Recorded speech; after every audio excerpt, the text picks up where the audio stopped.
নমস্কার বন্ধুগণ, মাননীয় প্রধানমন্ত্রী নরেন্দ্র মোদী ইতিমধ্যে আপনাদের ১৬তম কিস্তির টাকা আপনাদের ব্যাঙ্ক অ্যাকাউন্টে ছেড়ে দেবে বলে ঘোষণা করেছেন।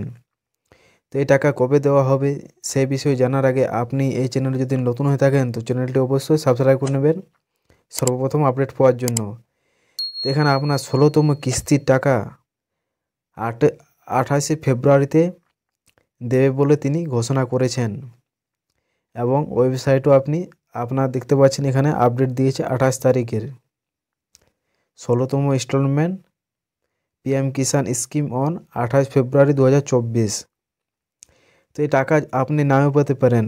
কী কারণে আপনি পাবেন না, কি আপনাকে ঠিক করতে হবে সে বিষয়ে আজকে এই ভিডিওতে জানব।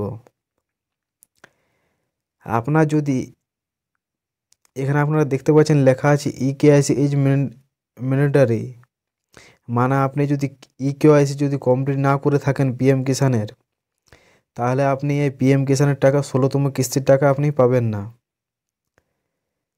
তো অবশ্যই আপনি যদি না করে থাকেন ইকেওয়াইসি তো কমপ্লিট করে দেবেন ইকেওয়াইসিটা ২৮ ফেব্রুয়ারির আগে।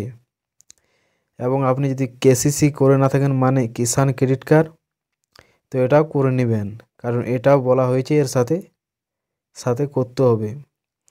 এবং আপনি যদি মোবাইল থেকে না করতে পারেন তাহলে সিএসসি সেন্টারে গিয়ে আপনি বায়োমেট্রিক বেসড ইকেওয়াইসি কমপ্লিট করতে পারবেন। তো ভিডিওটি ভালো লেগে থাকলে অবশ্যই লাইক করে দেবেন, শেয়ার করবেন, কমেন্ট করবেন। ধন্যবাদ।